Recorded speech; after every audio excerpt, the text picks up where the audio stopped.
আসসালামু আলাইকুম। আশা করছি সবাই সুস্থ আছেন, নিরাপদে আছেন। বিআরবি হাসপাতালের ধারাবাহিক ফেসবুক লাইভ অনুষ্ঠান স্বাস্থ্য কথায় স্বাগত জানাচ্ছি আমি ডক্টর সামিহা আক্তার। আমাদের আজকের বিষয় হলো করোনাকালীন নিরাপদ প্রসব প্রস্তুতি এবং প্রসব পরবর্তী যত্ন। আপনাদের আজকের বিষয় সংক্রান্ত কোনো প্রশ্ন থাকলে দয়া করে কমেন্ট সেকশনে প্রশ্ন করুন। আমরা যথাসাধ্য চেষ্টা করব আপনাদের প্রশ্নের উত্তর দেওয়ার। আমাদের আজকের অতিথি স্বনামধন্য গাইনি ও প্রসূতি রোগ বিশেষজ্ঞ ও surgeon doctor Kazi Foyza Akter, consultant obs and gynae department, BRB hospitals limited. আসসালামু আলাইকুম ম্যাডাম। ওয়ালাইকুম আসসালাম। ম্যাডাম, আমরা তো সবাই জানি যে প্যান্ডেমিক একটা সিচুয়েশনে আমরা সবাই আতঙ্কিত থাকি। যে কোনো রোগীর জন্য এটা একটা আতঙ্কের ব্যাপার আরও। আমাদের যে গর্ভবতী মায়েরা আছেন তাদের জন্য এই সময়টা আরও বেশি আতঙ্কের। তো ম্যাডাম, এই সময়ে রোগীদের আসলে কী ধরনের নিরাপদ নিরাপদ যে ব্যবস্থাগুলো নেওয়া উচিত, কী ধরনের নিরাপদ ব্যবস্থাগুলো ম্যাডাম তাদেরকে কী ধরনের সুযোগ সুবিধা বা কী অ্যাডভাইসগুলো তাদের মেনে চলা উচিত? আচ্ছা, ধন্যবাদ তোমাকে। আসলে কোভিড নিয়ে বা করোনা নিয়ে আসলে আমরা অনেকখানি পথ কিন্তু পার হয়ে আসছি, এবং একটা সময় ছিল যখন হয়তো বা এতটা মানুষ এটাকে ভয় পাওয়া বা এটা নিয়ে এতটা চিন্তা করতো না, যেটা আসলে এখন মানুষ করছে। জি। এখন প্রেগনেন্সিও সেই সাথে তো আছেই। যারা গর্ভবতী মারা আছেন বাসায়, তারা তো একটা ঝুঁকির মধ্যে সবসময় ছিল বা আগেও ছিল, এখনও আছে। তো এখন কিছু কিছু ব্যাপারটা এরকম যে অনেকে ভাবছে যে হসপিটালে যাব, ডক্টর দেখাবো, আল্ট্রাসাউন্ড করব, টেস্ট করব, তাতে তো আবার সংক্রমণের ঝুঁকিটা বেড়ে যাবে। জি ম্যাডাম। এই ভয়ে অনেকে আবার বাসায়ও থাকছে। এখন আমাকে বুঝতে হবে যে কোনটা আমার জন্য বেশি মানে ভয়ানক। একটা হচ্ছে যে করোনার সংক্রমণ হব এই ভয়ে হসপিটালে যাব না, সেটা বেশি ভয়ানক হবে, নাকি আমি যে একদমই চেক আপ ছাড়া পুরো প্রেগনেন্সি পিরিয়ডটা বাসায় থাকছি, এটা আমার বাচ্চার গ্রোথ, আমার শারীরিক কন্ডিশন, ব্লাড প্রেশার, আমার ডায়াবেটিস, এগুলো কোনো কিছুতে আমি ঝুঁকির মধ্যে আছি কিনা। কারণ প্রেগনেন্সি ইটসেলফও তো একটা ঝুঁকি হতে পারে তার জন্য। জি। তো সেই ক্ষেত্রে আসলে মায়েদের প্রস্তুতিটা সেরকমই হবে যে তার অবস্থা বুঝে এবং প্রয়োজনে ওভার ফোনে হোক বা যেভাবে হোক বা অ্যাটলিস্ট একটা ভিজিট করে হোক যে সে কি হাই রিস্ক প্রেগনেন্সির মধ্যে পড়ে কিনা। যদি তার হাই রিস্ক প্রেগনেন্সির মধ্যে পড়ে তাহলে অবশ্যই তাকে মানে করোনার রিস্কের চাইতে তার রিস্কটা বেশি কিনা সেটা বুঝে হসপিটালে আসতে হবে, এবং আচ্ছা সেভাবেই তাদেরকে প্রস্তুতি নিতে হবে। ম্যাডাম, একজন রোগী যদি উনি গর্ভবতী হন তো সেক্ষেত্রে যদি কোনো কারণে করোনা পজিটিভ আসে, কোভিড-19 যদি পজিটিভ আসে, তো ওই রোগীর জন্য কী ধরনের কমপ্লিকেশন হতে পারে? আচ্ছা, এখানে একটা ব্যাপার হচ্ছে যে পজিটিভ যাদের আসতেছে এখন, তারা কিন্তু বেশিরভাগই খুব সামান্য সিমটম দেখাচ্ছে, হয়তো জি একটু ম্যাডাম। জ্বর, সর্দি, কাশি, গলা ব্যথা, একটু টেস্টটা অল্টার্ড হচ্ছে, খাবারের স্বাদ পাচ্ছে না, এই ধরনের। খুব 80% সিরিয়াস এরকম। কমপ্লিকেশন কিন্তু খুব কম পেশেন্টেরই হচ্ছে। তো ইন দ্যাট কেস আসলে ওই সময়টা বা 14 দিন বাসায় থাকার যে সময়টা, তাকে একটু সবার থেকে সেপারেট থাকা, জি। এই সময় বেবির কমপ্লিকেশনের কথা খুব একটা যে হবে তা না, বাট তাকে আইসোলেটেড থাকতে হবে। অন্যান্য যেমন স্বাভাবিক একটা মানুষ যখন করোনায় আক্রান্ত হচ্ছে, তার যেই যেই জিনিসগুলো মানতে হবে একটা প্রেগনেন্সিতেও সেই জিনিসগুলোই মানতে হবে। এমন না আচ্ছা। যে আমার পজিটিভ আসছে এক্ষুনি আমি হসপিটালে যাই, আমার বেবি কেমন আছে আমাকে জানতে হবে, ব্যাপারটা কিন্তু তা হবে না। সে তখন আইসোলেশনেই থাকবে, আইসোলেশনে থাকবে, নিজেকে আলাদা রাখবে, এবং সিমটোমেটিক তার যে উপসর্গগুলো আছে সেই অনুযায়ী সে ওষুধপত্রগুলো খাবে, খেয়ে সে তার ট্রিটমেন্টটা করবে। কিন্তু তার অবস্থা যদি খারাপের দিকে যায়, যেমন শ্বাসকষ্ট বেড়ে যায়, তার যদি মানে জ্বর কোনোভাবে কমছে না, কাশি অনেক বেশি হচ্ছে, এই ধরনের কোনো সিচুয়েশন হলে তখন সে তার অ্যান্টিনেটাল চেক আপ যেখানে করায় সেখানে যোগাযোগ করে করোনা মানে কোভিডের সাপোর্ট আছে এরকম হসপিটালে সে তখন যাবে। ম্যাডাম, অ্যান্টিনাটাল চেকআপের কথা যে বললেন, রুগীরা কিন্তু বেশিরভাগ একটা বড় গ্রুপই কিন্তু এখন হাসপাতালকে একটা ইনফেকশনের সোর্স ভাবছে। তো এই সময় কি ম্যাডাম চেকআপের যে মানে চেকআপ আমরা সাধারণত বলি যে এই এতবার আপনি আসবেন প্রেগন্যান্সির আগে, তো সেই জিনিসটা কি চেঞ্জ হবে? না, আমার কথা হচ্ছে যে সেই ক্ষেত্রে আগে আমরা যেটা করতাম যে মাসে মাসে চেক আপ, এটা এখন আর জরুরি না। ঠিক আচ্ছা। আছে, সাপোজ সে প্রথম 3 মাস যদি তার প্রেগনেন্সি হয়, অন্তত 12 সপ্তাহে সে একটা আল্ট্রাসাউন্ড করে তার ডেটিংটা, বাচ্চাটা ডেলিভারির তারিখটা, তারপর বাচ্চা হার্টবিটটা আসছে কিনা, এগুলো একটু কনফার্ম হয়ে গেল, এবং তার রুটিন যে টেস্টগুলো আছে সেদিনই সে এগুলো করে গেল। এরপরে সে একবারে 20 উইক্সে 20 সপ্তাহে একটা অ্যানোমালি স্ক্যান করে, সেটা হতে পারে তার বাসার কাছে কোথাও থেকে একটা অ্যানোমালি স্ক্যান করে সেটা হাজবেন্ডকে দিয়েও পাঠিয়ে দিতে পারে হসপিটালে। আচ্ছা। এরপরে যদি এগুলো সব ঠিক থাকে, রেগুলার যদি বাসায় অন্তত তার ওজনটা বাড়ছে কিনা, প্রেশারটা কন্ট্রোলে আছে কিনা, বাসায় গ্লুকোমিটার দিয়েও সুগারটা চেক করা যায়, অন্তত সপ্তাহে একদিন দেখে নিল সুগারটা ঠিক আছে কিনা, এগুলো যদি ঠিক থাকে তাহলে একবারে সে 32 সপ্তাহে আমাদের কাছে আসতে পারে।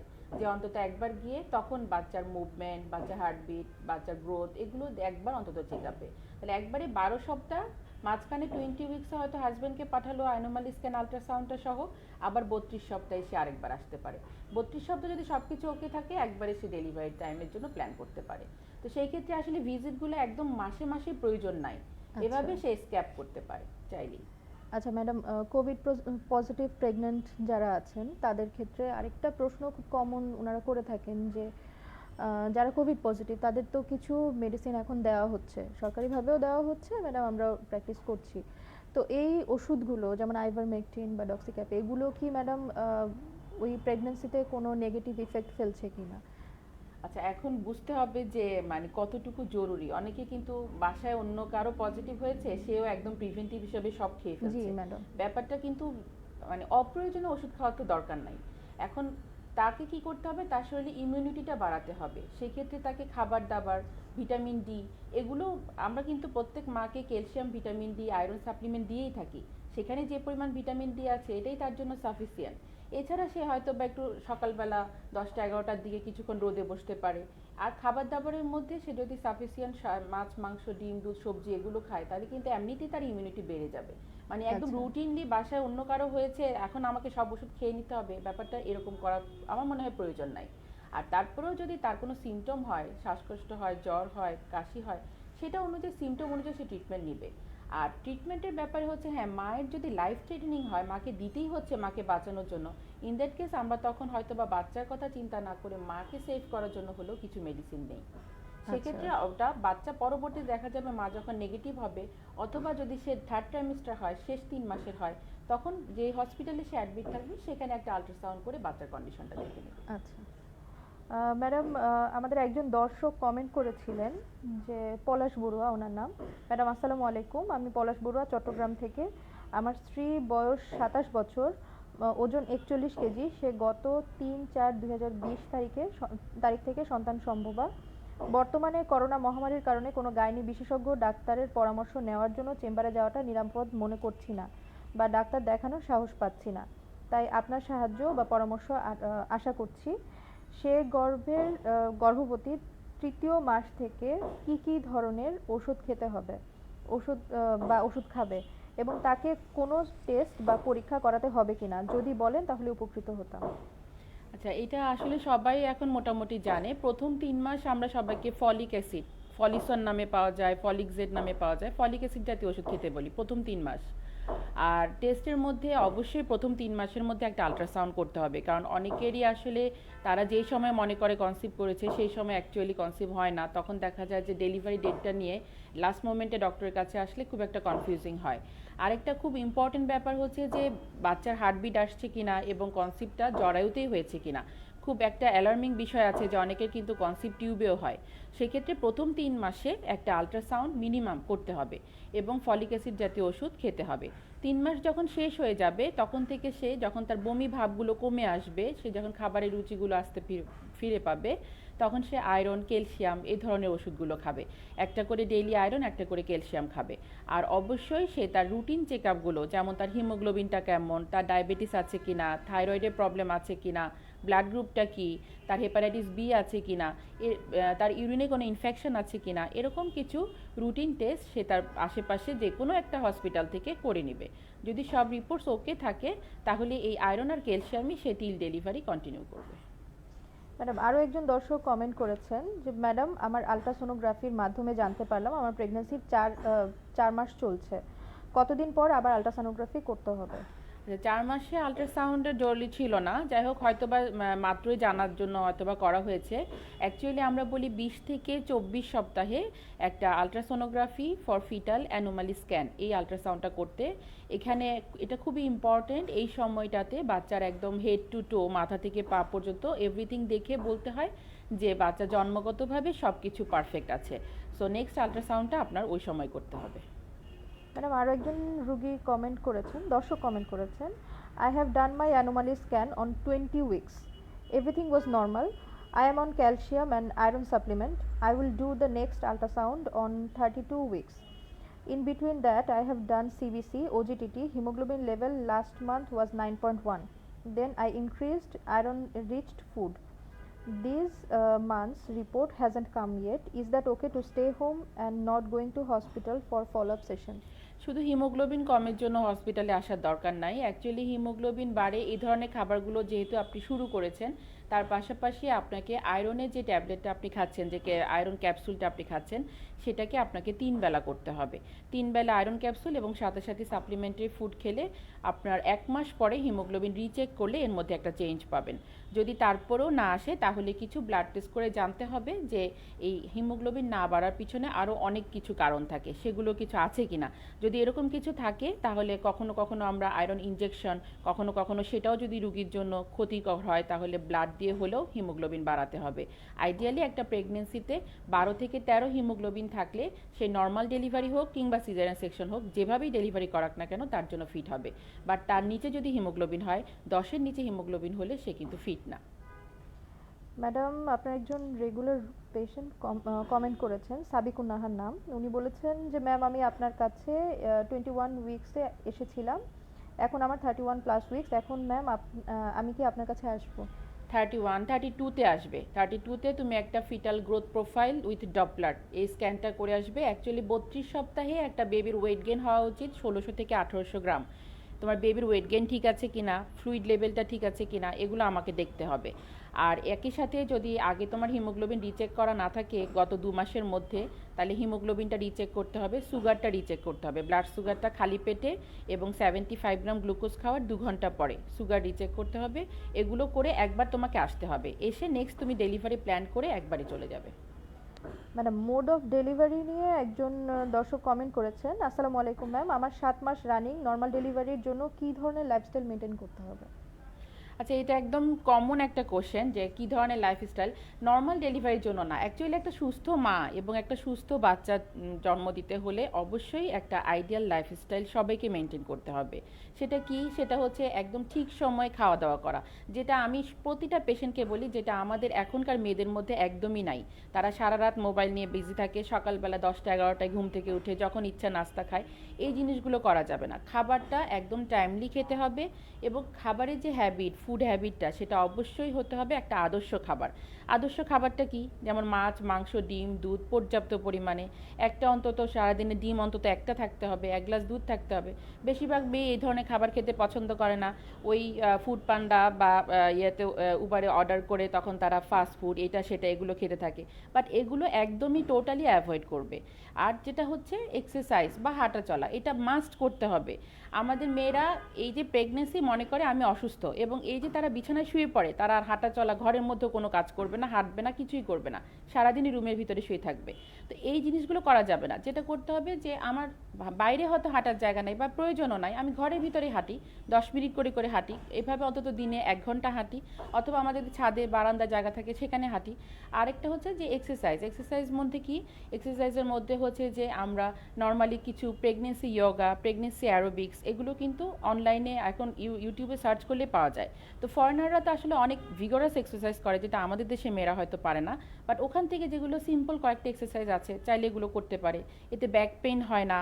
তারপরে শরীরে এই যে আসলেই শুরু করে পায়ে ব্যথা, কোমরে ব্যথা, এ ধরনের কমপ্লিকেশনগুলো অ্যারাইজ করে না যদি রেগুলার একটু যোগা করে, একটু অ্যারোবিক্স করে।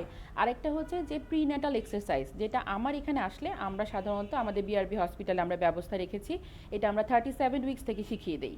তো প্রিন্যাটাল এক্সারসাইজটা করলে বাচ্চার পজিশনটা ঠিক হয়ে যায়, অটোমেটিক স্পন্টেনিয়াস লেবার পেন উঠে এবং নর্মাল ডেলিভারির জন্য খুব ইজি হয়। এবং ডেলিভারির টাইমে মা যখন লেবার পেন নিয়ে আসে, সে কীভাবে বসবে, কীভাবে পুশ করবে, এই জিনিসগুলো ওই প্রিন্যাটাল এক্সারসাইজে আমাদের এখানে ফিজিওথেরাপি ডিপার্টমেন্ট থেকে একটা সুন্দর গাইডলাইন ওদেরকে শিখায় দেয়। তো ওগুলো যদি তারা রেগুলার প্র্যাকটিস করে বাসায়, তাহলে খুব ইজিলি তারা নর্মাল ডেলিভারি করতে পারে।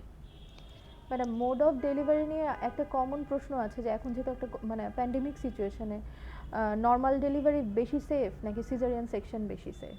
তো অনেকেই ভয় পায় যে হ্যাঁ, এখন করোনার এই সিচুয়েশনে আমি আবার নর্মালের জন্য ট্রাই করবো, লেবার পেন ওঠা পর্যন্ত ওয়েট করবো, তারপরে আসবো, নাকি আমি আগেই সিজার করে তাড়াতাড়ি বাসায় চলে যাব। আসলে এটা কোনো ইন্ডিকেশন না সিজারিয়ান সেকশনের। করোনা আচ্ছা। বা এই প্যান্ডেমিক সিচুয়েশনে সবাইকে রুটিনলি টাইমের আগেই সিজার করে ফেলতে হবে এরকম কোনো ইন্ডিকেশন কিন্তু না। সে চাইলে সে নর্মাল লেবার পর্যন্ত ওয়েট করতে পারে, লেবার পেন পর্যন্ত ওয়েট করতে পারে। আর আমি যেটা করছি যে অনেকে হয়তো বা তার এরিয়া লকডাউন, সে হয়তো বা বের হতে পারবে না, বা তার হয়তো বা পার্সোনাল ট্রান্সপোর্ট নাই, বা তাকে অনেকখানি রাস্তা পার হয়ে এসে একটা ট্রান্সপোর্টের জন্য ওয়েট করতে হবে, তো লেবার পেন উঠলে তার জন্য এটা টাফ হবে। তো এই ধরনের পেশেন্টের ক্ষেত্রে আমি যেটা করি যে 39 উইক্সের ক্ষেত্রে তাদেরকে আমরা ভর্তি দিয়ে দিই। ভর্তি দিয়ে আমরা পেইনটাকে ইনডিউস করি, মানে পেইনটা উঠাই, আর্টিফিশিয়ালি উঠাই তারপরে নর্মাল ডেলিভারি করাই। তো সব কিছু যদি ঠিক থাকে, যে কেউ যদি চায় সে ন্যাচারাল ডেলিভারি সে কিন্তু ট্রাই করতে পারে। প্যান্ডেমিক সিচুয়েশনটা সিজারের কোনো ইন্ডিকেশন না। ম্যাডাম, একজন দর্শক খুব গুরুত্বপূর্ণ একটি প্রশ্ন করেছেন, if a pregnant woman is corona positive, will her baby also be positive? আচ্ছা, এরকম কোনো এভিডেন্স এখন পর্যন্ত পাওয়া যায় নাই যে মা থেকে বাচ্চায় ট্রান্সমিট হয়। আর কয়েকটা বেবিতে ট্রান্সমিশন পাওয়া গেছে, তবে ধরে নেওয়া হয়েছে যে এরা আফটার ডেলিভারি, মানে ডেলিভারি পরে ট্রান্সমিট হয়েছে। বাট যেটাকে ভার্টিক্যাল ট্রান্সমিশন বলি আমরা, যে গর্ভাবস্থায় মা থেকে বাচ্চায় ট্রান্সমিশন, এটা কিন্তু হচ্ছে না। আরেকটা খুব মানে অনেকেরই কমন একটা জিজ্ঞাসা থাকে যে মা পজিটিভ হলে ডেলিভারি পরে বাচ্চাকে সে ব্রেস্ট ফিড করাতে পারবে কিনা। আমরা কিন্তু বলছি ব্রেস্ট ফিড করাতে, আমরা কিন্তু ব্রেস্ট ফিডটাকে ডিসকারেজ করছি না, কারণ মায়ের যে ব্রেস্ট মিল্ক বা ব্রেস্ট ফিডিং এটা কিন্তু বাচ্চার জন্য অনেক অনেক গুরুত্ব রাখে, এবং ব্রেস্ট মিল্কের মাধ্যমে করোনা ভাইরাস যায় এটাও কিন্তু এখনও কোনো এভিডেন্স পাওয়া যায়নি। সেক্ষেত্রে মা অবশ্যই ব্রেস্ট ফিড করাবে, তবে কিছু জিনিস সে অবশ্যই মানবে, যেমন প্রতিবার বাচ্চাকে ফিডিংয়ের আগে হাত ভালো করে ধুয়ে নেবে, মা মাস্ক পরে বাচ্চাকে ব্রেস্ট ফিড করাবে, এবং হাঁচি কাশি কোনো কিছু দেওয়ার সময় রুমাল বা টিস্যু ব্যবহার করবে, যাতে করে বাচ্চার উপরে সেটা কোনো রকমের ইফেক্ট না হয়। ম্যাডাম, আরও একজন দর্শক কমেন্ট করেছেন, সালাম, আমি জানতে চাচ্ছি দেশের এই পরিস্থিতিতে বেবি প্ল্যান করতে চাইলে আরও কতদিন পর করা উচিত, যেহেতু আমার বয়স 30 হয়ে গেছে তাই। আচ্ছা, এটা আসলে এখন রয়্যাল কলেজ থেকে যেটা বলছে যে বেবি প্ল্যানিং করবেন কি করবেন না, এটা আসলে এখন আপনার উপর ডিপেন্ড করছে। আপনি চিন্তা করবেন যে বেবি প্ল্যান করবেন কি না। কারণ কি?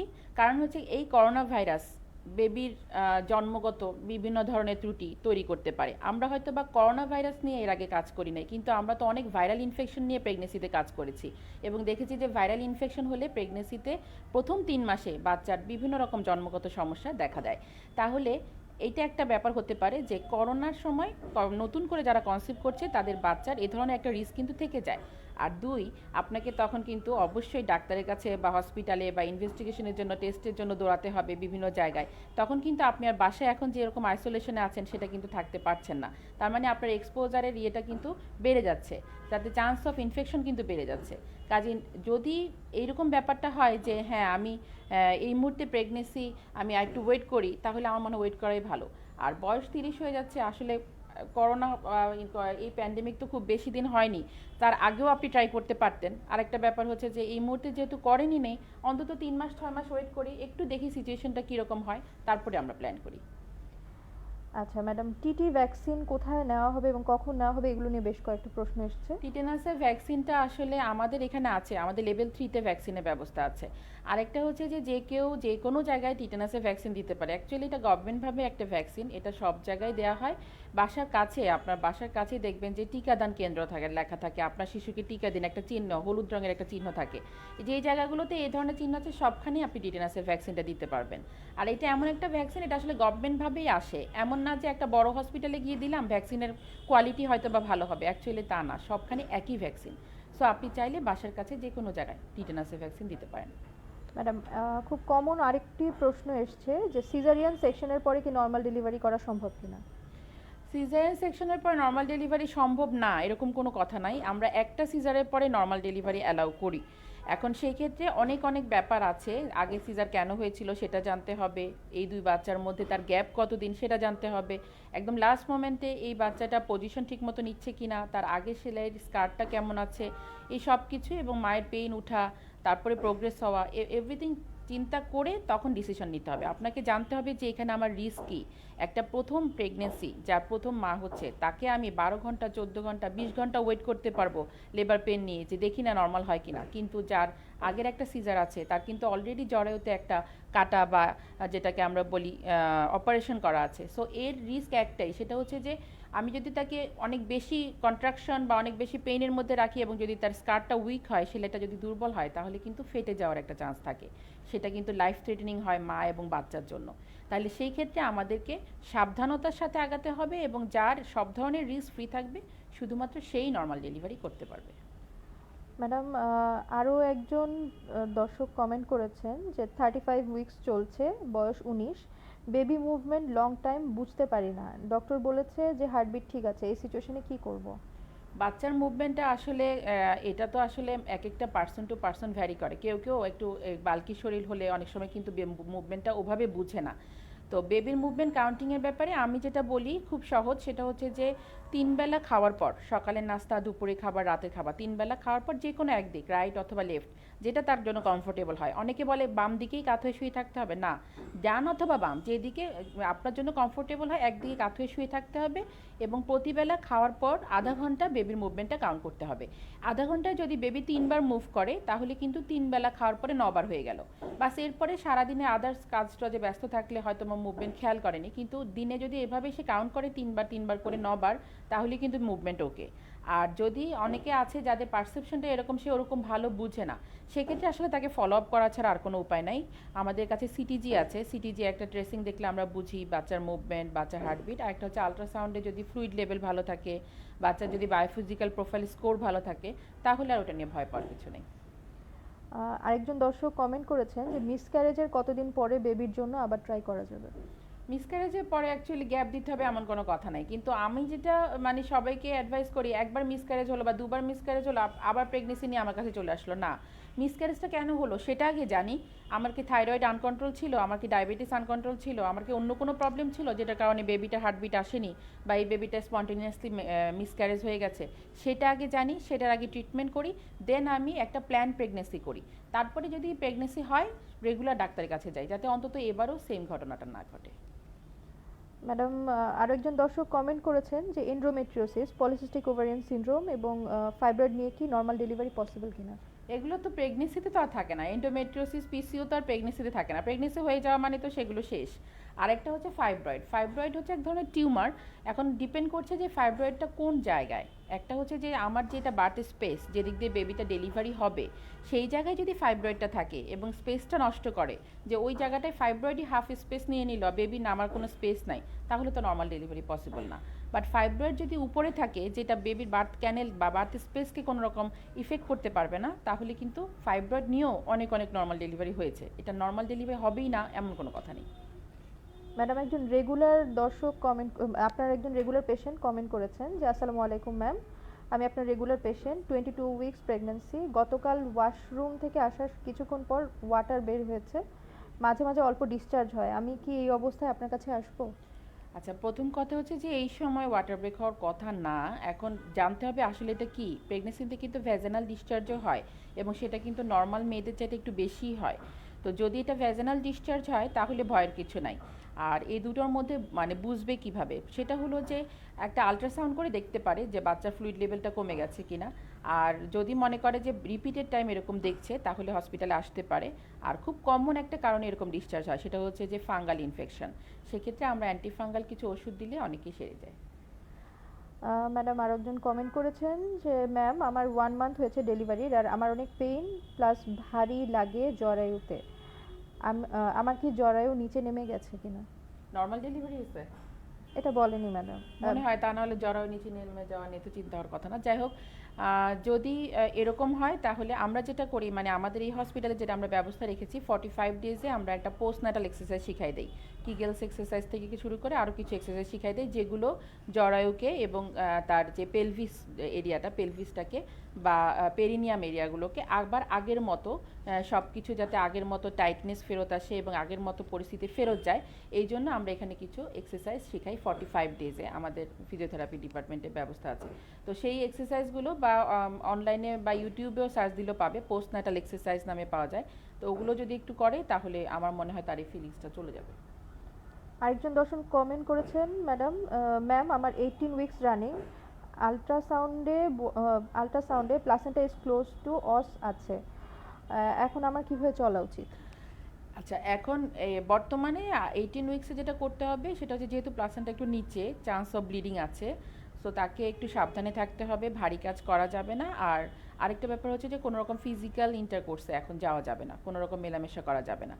আর 18 উইকসে প্লাসেন্টা নিচে দেখে অনেকে ভয় পেয়ে যায়, ভাবে যে আমার তো তাহলে প্লাসেন্টা এখানে, আমার তো আর ডেলিভারি নর্মাল হবে না বা আমার সিজারই লাগবে। অ্যাকচুয়ালি প্লাসেন্টা কিন্তু সরবে, আস্তে আস্তে সরে যাবে, এবং 30 উইকসের পরে গিয়ে আল্ট্রাসাউন্ডে দেখা যায় ম্যাক্সিমামেরই প্লাসেন্টা তখন আর নিচে থাকে না, উপরে চলে যায়, এবং নর্মাল ডেলিভারি খুব ইজিলি পসিবল হয়। তো সেক্ষেত্রে 18 উইকসের প্লাসেন্টা নিয়ে এত ঘাবড়ানোর কিছু নাই, জাস্ট একটু লাইফস্টাইল, যে একটু সাবধানে থাকা, ভারী কাজ না করা, এগুলো একটু মেনটেন করলে, আর কোনো রকম ব্লিডিং দেখলে একদম কমপ্লিট বেড রেস্টে যাওয়া, জাস্ট ওয়াশরুমে যাওয়ার জন্য যাবে, আদারওয়াইজ বেড রেস্টে থাকা, তাহলেই ঠিক হয়ে যাবে। ম্যাডাম আরও একজন রেগুলার পেশেন্ট কমেন্ট করেছেন, ম্যাম আমার তো প্রেগনেন্সি 6 মাসে পড়েছে, আমি 11th মে আপনাকে দেখিয়েছি, 3rd জুন দেখানোর কথা ছিল বাট দেখাতে পারছি না, বাট আমার পেটটা মাঝে মাঝে শক্ত হয়ে যায় আর প্রচুর পরিমাণে ব্যথা হয়, এখন কি করা উচিত আমার? আমি তো আপনার কাছে যেতে পারছি না। পেট শক্ত হয়ে প্রচুর পরিমাণে ব্যথা তো আসলে একটা ওয়ান টাইপ অফ প্রিটার্ম লেবারের, মানে সময়ের আগে লেবার পেন উঠে যাওয়ার একটা লক্ষণ। তাহলে এটা তো একটা ভালো লক্ষণ না, সেক্ষেত্রে আমার মনে হয় এটা বাসায় বসে ট্রিটমেন্ট না করে আসাটাই বেস্ট।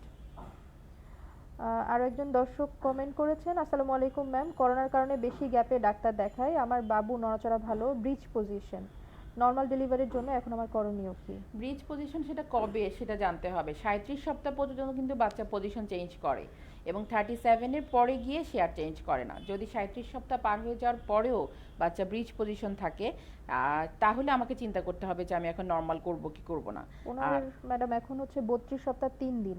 তাহলে ও 37-এর পর একটা আল্ট্রাসাউন্ড করবে, করে তারপর ডিসিশন নেবে যে সে ব্রিজ পজিশন কিনা। আর এটা হলো, ব্রিজ পজিশনে নর্মাল ডেলিভারি হবে না এরকম কিন্তু কথা নাই, ব্রিজেও নর্মাল ডেলিভারি হয়, বাচ্চা যদি ছোট হয়, মায়ের পেলভিস যদি অ্যাডিকুয়েট হয়, ব্রিজেও নর্মাল ডেলিভারি করা পসিবল। বাট এখানে রিস্ক হচ্ছে যে ব্রিজ ডেলিভারিতে অ্যাকচুয়ালি বাচ্চার পা এবং হাতগুলো আগে বের হয়, যেটা নর্মাল ডেলিভারিতে বাচ্চার মাথাটা আগে বের হয়। তো যেটা মাথা লাস্টে আসে, সেক্ষেত্রে অনেক সময় মাথা ডেলিভারি করতে গিয়ে সময় হলে বা একটু যদি কমপ্লিকেসি অ্যারাইজ করে, তাহলে বাচ্চা খারাপ হওয়ার একটা চান্স থাকে। তো এই জন্য অ্যাকচুয়ালি আমরা প্রথম বাচ্চা ব্রিজ নর্মাল ডেলিভারিটাকে অ্যালাউ করি না, এই রিস্কটা অ্যাভয়েড করার জন্য। ম্যাডাম আর উনি বলেছেন কিন্তু ওনার স্পটিং ছিল, যে ম্যাম আমি 6 মাস পর্যন্ত ফুল বেড রেস্টে ছিলাম স্পটিং এর কারণে। তো ঠিক এই আছে, জন্য এখন তো আর স্পটিং নাই। না এখন নেই। হ্যাঁ, ঠিক আছে, অসুবিধা নেই, আপনি 37-এর পরে একটা আলট্রা করে বাচ্চার পজিশন দেখে ডিসিশন নিতে হবে। আচ্ছা ম্যাডাম, জেস্টেশনাল ডায়াবেটিস নিয়ে অনেকগুলো প্রশ্ন এসেছে, যে এমনিতে তো বলা হয় যে ডায়াবেটিক রোগীরা একটু ইমিউনো কম্প্রোমাইজড, তো প্রেগনেন্সির ক্ষেত্রে যে ডায়াবেটিসটা হচ্ছে, তো সেই রোগীগুলো তারা কি আরো বেশি আইসোলেশনে থাকবেন কিনা, আরো সাবধানতা অবলম্বন করবেন অবশ্যই কিনা? কিছু পেশেন্ট তো রিস্কি, যেমন হাইপারটেনসিভ, যাদের প্রেশার হাই থাকে, যাদের ডায়াবেটিস, তারা কিন্তু রিস্কি পেশেন্ট, এবং এদের কিন্তু কোভিড আক্রান্ত হলে এদের কিন্তু কমপ্লিকেশন বেশি হবে অন্যান্যদের তুলনায়। তো তারা অবশ্যই আইসোলেশনে থাকবে এবং ডায়াবেটিসটা ওয়েল কন্ট্রোল করবে, প্রপার ডায়েট, খাবার দাবার দিয়ে, প্রয়োজনে ইনসুলিন দিয়ে, আর ড্রাগ, আরেকটা হচ্ছে যে ডিসিপ্লিন দিয়ে, তার খাবার দাবার ঠিক টাইমলি খাবে, হাঁটাহাঁটি করবে, এক্সারসাইজ করবে, এগুলো করে অবশ্যই ডায়াবেটিসটাকে ওয়েল কন্ট্রোল করবে। ম্যাডাম আরেকজন দর্শক কমেন্ট করেছেন যে ম্যাম আমি লাস্ট 4 মান্থের সময় এসেছিলাম, এখন আমার 31st উইক চলছে, আমি রেগুলার চেক আপে আসতে চেয়েছিলাম, এমনিতে আমার ব্লাড সুগার লেভেল ঠিক আছে, আমি রেগুলার টেস্ট করেছি, এখন আমি কি কি টেস্ট করে আপনার সাথে দেখা করব এটা কাইন্ডলি একটু আগে জানাবেন। বোধহয় একবার বলেছি, 32-তে একটা আল্ট্রাসাউন্ড, হিমোগ্লোবিন, ব্লাড সুগার আর ইউরিনের একটা রুটিন, এই তিনটা কয়েকটা টেস্ট করে চলে আসবে। আচ্ছা ম্যাডাম, একটা কমন প্রশ্ন এখন করা হচ্ছে যে যারা কনসালটেন্টের সাথে দেখাচ্ছেন বেশিরভাগই হচ্ছে কোভিড টেস্ট করে আসছেন, তো ম্যাডাম যেহেতু গাইনি অবস একটা ইমার্জেন্সি ক্ষেত্রে বেশি ক্ষেত্রে হয়, তো ম্যাডাম সেক্ষেত্রে আপনার সাথে যারা দেখা করতে আসবেন বা যারা রেগুলার চেক আপে আসবেন তাদের কি এটা খুব জরুরি কিনা? চেক আপের ক্ষেত্রে হয়তো বা জরুরি না, বাট ভর্তির ক্ষেত্রে, অ্যাডমিশনের ক্ষেত্রে অনেকেই আমাকে প্রশ্ন করে যে এখানে ডেলিভারি করতে আসবো বা এখানে সিজার করতে আসবো, সেক্ষেত্রে কি আমাকে নেগেটিভ রিপোর্ট নিয়ে আসতে হবে কিনা।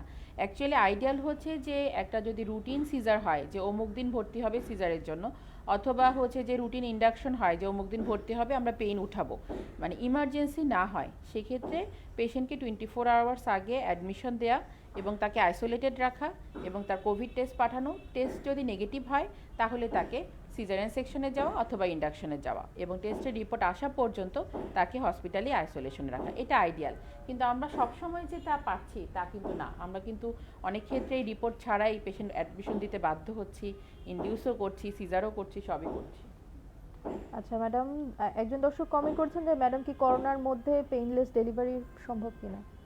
অনেক হাজার হাজার হচ্ছে, প্রতিদিন হচ্ছে আমাদের পেনলেস ডেলিভারি। করোনার সাথে তো এটা কোনো সম্পর্ক নাই, প্রতিদিনই হচ্ছে। ইনফ্যাক্ট গতকালকে মনে হয় 5 জন না 6 জনের ডেলিভারি হলো, সবাই পেনলেস অপশন নিছে। আচ্ছা ম্যাডাম, আরো একজন দর্শক কমেন্ট এখানে করেছেন। আসলে বলার মানে উল্লেখ করতে হবে, সেটা হচ্ছে যে আমাদের এখানে অ্যানাস্থেশিয়া ডিপার্টমেন্টটা খুবই স্ট্রং, এবং 24 আওয়ার্স আমাদের অ্যানাস্থেশিয়ার কাভারেজ আছে, এবং ওনারা দিনরাত 24 ঘন্টা যখনই আমরা ফোন করি যে আমাদের পেশেন্ট পেইন ফিল করছে, এপিডুরাল চায়, পেইনলেস অপশন চায়, উইদিন 5 মিনিটস ওনারা আমাদের লেভেলে চলে আসেন এবং পেশেন্টকে এপিডুরাল দিয়ে পেইন রিলিফ করান। এবং ওনাদের এই সাপোর্টটা জন্য সবসময় আমরা আসলে ওনাদের কাছে কৃতজ্ঞ। এই ডিপার্টমেন্টটা না থাকলে হয়তো বা আমরা পেইনলেস ডেলিভারিটা এত সুন্দরভাবে চালাতে পারতাম না। আচ্ছা ম্যাডাম, আরেকজন দর্শক কমেন্ট করেছেন, আসসালামু আলাইকুম ওয়া রাহমাতুল্লাহ। আমার ওয়াইফ আপনার পেশেন্ট, 29 উইকস চলছে। করোনার সময় কি প্রিপারেশন নিবে এবং তার প্ল্যাটলেট কম ছিল, 94,000 ছিল। 1 উইক পর অনলি প্ল্যাটলেট টেস্ট করানো হয়, তাতে 1,70,000 আসে। হঠাৎ করে একটা প্ল্যাটলেট কাউন্ট কম দেখে আসলে ঘাবড়ানোর কিছু নেই। প্ল্যাটলেট অনেক কারণেই কমে, অনেক সময় কিন্তু প্রেগনেন্সিতেও কমে। তো সেই ক্ষেত্রে আসলে এই যে যেটা করেছে, রিপিট করেছে এবং নর্মাল চলে আসছে, বেশিরভাগই এরকমই হয়।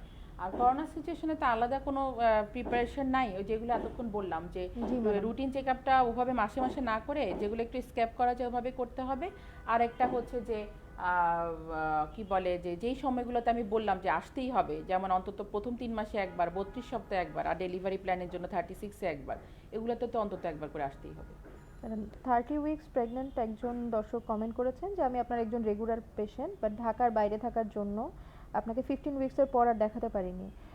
উনি চিরাং থাকেন, ওখানেও দেখাননি। আমি কামিং উইকে আপনার কাছে আসব, কোনো টেস্ট করে নিয়ে আসবো কি? এমনিতে আমি কোনো ডিফিকাল্টিস ফিল করছি না।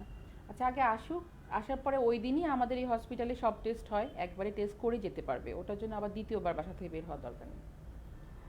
আচ্ছা ম্যাডাম, আরেকজন দর্শক কমেন্ট করেছেন যে ম্যাডাম আমাকে আপনি 11 তারিখে আসতে বলেছেন নর্মাল ডেলিভারির জন্য, বাট আমার শরীরটা অনেক খারাপ লাগছে, আমি আরও আগে আসতে চাচ্ছি সিজারিয়ান সেকশন করানোর জন্য। কি আমি 6 তারিখ আসতে পারি? আমার এখন 38 যে কোনো উইকস দিন যে চলছে। কেউ আসতে পারে, প্রতিদিন আছি চেম্বারে, সো এটা পারমিশন নেওয়ার কোনো দরকার নাই। আর ইমার্জেন্সি ইজ ইমার্জেন্সি, আমার চেম্বার টাইম ছাড়াও যদি কেউ ইমার্জেন্সি ফেস করে চলে আসবে, ওরা আমাকে কল করবে, আমি এসে পেশেন্ট অ্যাটেন্ড করবো, সো ওইটা নিয়ে ভয় পাওয়ার কিছু নেই। প্রসব পরবর্তী যত্ন নিয়ে ম্যাডাম আরও কিছু প্রশ্ন এসছে যে আমার 3rd জুন সিজার হয়েছে আপনার কাছে, ফলো আপে ভিজিট করেছি, কিন্তু গত 20 দিন যাবত আমার পেট খারাপ, 2টা জিম্যাক্স খেয়েছি কিন্তু ভালো হচ্ছে না। আমি এখন কি করতে পারবো? মানে প্রেগন্যান্সির সাথে কোনো সম্পর্ক আছে সম্পর্ক কিনা? নাই, না লুজ মোশন তো আসলে অনেক কারণে হতে পারে, খাবার দাবার বা ইয়ে, যাই হোক। জিম্যাক্স জক্স ট্যাবলেটটা খেয়ে দেখতে পারে, জক্স 500 একটা করে 2 বার 3 দিন খেয়ে দেখতে পারে কমে কিনা। আর আসলে এতদিন ধরে তো লুজ মোশন হওয়ার কথা না, হয়তো বা তার এমনিতেই টয়লেটে হয়তো বা বারবার যাচ্ছে বা কিছু, যাই হোক। আর ওর স্যালাইন খেতে পারে, ডিহাইড্রেশন যাতে না হয়, এটাই।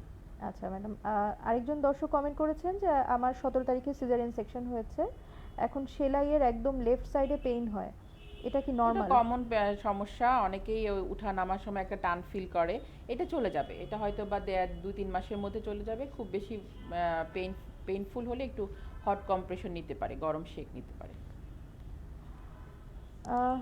দর্শক, আমরা প্রায় অনুষ্ঠানের শেষে চলে এসেছি। আমাদের ম্যাডাম আরেকটু দেখছি। আচ্ছা ম্যাডাম, টিটেনাস টিকা নিয়ে কিন্তু বেশ কিছু প্রশ্ন এসছে যে আসলে টিটেনাস টিকার ফ্রিকোয়েন্সি কিরকম হবে, কোন কোন সময় নিতে হবে, যারা আগে নিয়েছেন তারা কি আচ্ছা, করবেন? আমরা যে প্র্যাকটিস করি সেটা হচ্ছে যে আমরা 20 উইকসে অ্যানুয়ালি স্ক্যান করে যখন পেশেন্ট দেখাতে আসে তখন আমরা টিটেনাস ভ্যাকসিনটা অ্যাডভাইস করে দেই, ফার্স্ট ডোজ। আর সেকেন্ড ডোজটা নেবে 1 মাস পরে, আর থার্ড ডোজটা হলো 6 মাস পরে, সেটা কিন্তু ডেলিভারি পরে, সেটা আমাদের ডেলিভারির মধ্যে আর না। আর তারপরটা 1 বছর পর, তারপরটা 1 বছর পর। সো 5 ডোজ টিটেনাসের টিকা সে কমপ্লিট করে নেবে প্রথম প্রেগনেন্সিতে। আর কারো যদি আগেই দেয়া থাকে, যেমন 12-13 বছর বয়সে অনেকে কিন্তু স্কুলে 5 ডোজ কমপ্লিট করে ফেলে, যদি এটা করে ফেলে তাহলে আর লাগবে না। আরেকটা হচ্ছে কারো যদি আগের বাচ্চার সময় দেয়া থাকে, যেমন আগের বাচ্চার বয়স 3 বছর, তাকে তখন 2টো টিকা নেওয়া ছিল, তাহলে সে এখন কিন্তু 3 ইয়ার্সের গ্যাপ হলে সে এখন থার্ড ডোজ থেকে শুরু করতে পারে, থার্ড ডোজ দিয়ে টিটেনাসের ভ্যাকসিন শুরু করতে পারে। দর্শক, আমরা প্রায় শেষের দিকে চলে এসেছি। আপনাদের আর যদি কোনো প্রশ্ন থাকে আজকের বিষয় সংক্রান্ত, তাহলে বিষয় সংক্রান্ত প্রশ্নগুলো করুন। ম্যাডাম এক্লামশিয়া নিয়ে আরও একজন দর্শক কমেন্ট করেছেন, আমরা এই প্রশ্নটি লাস্ট হিসেবে নিচ্ছি। রুহুল আমিন নামে একজন দর্শক কমেন্ট করেছেন, আমার ওয়াইফের সিজারের 5 দিন পর এক্লামশিয়া এসছে, এখন করণীয় কি এবং স্থানীয় কোনো সমাধান আছে কিনা, হাসপাতালে ভর্তি আছে, প্লিজ উত্তর দিন। হাসপাতালে ভর্তি আছে এটাই তো সমাধান। এক্লামশিয়া তো অ্যাকচুয়ালি হসপিটালে ট্রিটমেন্ট হবে, এক্লামশিয়া তো আর বাসায় ট্রিটমেন্ট হবে না। আর যদি ফিট বা কনভালশন বা খিঁচুনি যেটা, এটা যদি কন্ট্রোল হয়ে যায় তাহলে তো ইনশাল্লাহ আর ভয়ের কিছু নেই। বড় একটা গ্রুপ ম্যাডাম, আপনার কাছে রেগুলার চেক আপে যারা আসছেন সবাই একই প্রশ্ন করছেন যে ম্যাডাম আসলে মানে আমরা আসবো কিনা, বা আপনি রেগুলার দেখছেন কিনা, আপনার সিজারিয়ান সেকশন বা নর্মাল ডেলিভারি এই সব সার্ভিসগুলো আমরা পাবো কিনা এই করোনার মধ্যে, প্যান্ডেমিক সিচুয়েশনে আমরা কতটুকু পাচ্ছি। অ্যাকচুয়ালি এখন পর্যন্ত চেষ্টা করে যাচ্ছি পেশেন্টদেরকে সার্ভিস দেওয়ার, এবং হচ্ছে যে রেগুলার পেশেন্টও দেখছি। হয়তো বা পেশেন্ট দেখার টাইমটা কিছুটা চেঞ্জ করেছি, আগে সন্ধ্যার পরে দেখতাম, এখন যেহেতু সবাই একটু দূর থেকে আসে বা সন্ধ্যা 6টা 6:30টার মধ্যে সবাইকে বাসায় ফিরতে হয়, অনেক এলাকা 8টার পরে লকডাউন হয়ে যায়, যার কারণে টাইমটা হয়তো চেঞ্জ করেছি, কিন্তু পেশেন্ট কিন্তু দেখে যাচ্ছি। এবং রেগুলার আমাদের পেইনলেস নর্মাল ডেলিভারি বা ন্যাচারাল নর্মাল ডেলিভারি, যার প্রয়োজন সিজারিয়ান সেকশন, সব কিছুই এখানে হচ্ছে, রেগুলার হচ্ছে। আর অনেকে যেটা ভয় পায় যে আমরা রাতের 12টা 1টার সময় আমার পেন উঠলো বা আমার একটা ইমার্জেন্সি হলো, আপনাকে পাবো কিনা। অ্যাকচুয়ালি এইটা নিয়েও ভয় পাওয়ার কিছু নাই। আমি যেই সেক্টরটা নিয়ে কাজ করি, এই লেবার বা প্রসূতি মায়েদের, এদের তো অ্যাকচুয়ালি কোনো ফিক্সড টাইমে পেন উঠবে, ফিক্সড টাইমে তার ইমার্জেন্সি হবে, এমন তো কোনো কথা নাই। তো আমরা কিন্তু এটাতে অভ্যস্ত। পেশেন্ট রাত 2টায় আসতে পারে এবং 2টায় আমার জন্য হসপিটাল গাড়ি এসে বাসার সামনে দাঁড়িয়ে থাকবে, আসতে হতে পারে, এটার জন্য আমরা সবসময় প্রিপেয়ার থাকি। তো এটা নিয়ে তোমাদের টেনশন করার কিছু নাই, তোমরা জাস্ট হসপিটালে এসে উপস্থিত হবে, বাকিটা আমাদের। অসংখ্য ধন্যবাদ ম্যাডাম, আপনার এত ব্যস্ততার মাঝেও আমাদেরকে এত সময় দেওয়ার জন্য। আমাদের দর্শকদের অনেক প্রশ্ন ছিল, আশা করছি যে ওনাদের এই প্রশ্নগুলোর উত্তর আমরা দিতে পেরেছি। অনেক কৌতূহল ছিল ম্যাডাম, এই আতঙ্কের সময় যে কোনো মানুষই আসলে খুব ভয়ে থাকেন। প্রেগনেন্ট মহিলা যারা আছেন, যারা হচ্ছে কেবল ডেলিভারি হয়েছে, বাচ্চা নিয়েও আরও বেশি ভয়ে থাকেন ম্যাডাম। এইরকম একটা সময় ম্যাডাম আপনি যে উপদেশগুলো দিলেন ম্যাডাম, আশা করছি সবার জন্য খুব বেশি উপকার হবে। অসংখ্য ধন্যবাদ ম্যাডাম। সবাইকে ধন্যবাদ। দর্শক অসংখ্য ধন্যবাদ আপনাদেরকে এতটা সময় আমাদের সাথে থাকার জন্য। আশা করছি আগামী রবিবার আবার নতুন একজন অতিথিকে নিয়ে আসবো, নতুন কোনো বিষয় নিয়ে, যেটা আপনাদের উপকারে আসবে। অসংখ্য ধন্যবাদ আবারও বলছি। সেই পর্যন্ত সুস্থ থাকুন, নিরাপদে থাকুন, নিজে নিরাপদে থাকুন, নিজে সুস্থ থাকুন এবং অন্যকেও নিরাপদে এবং সুস্থ থাকতে সাহায্য করুন। ধন্যবাদ সবাইকে।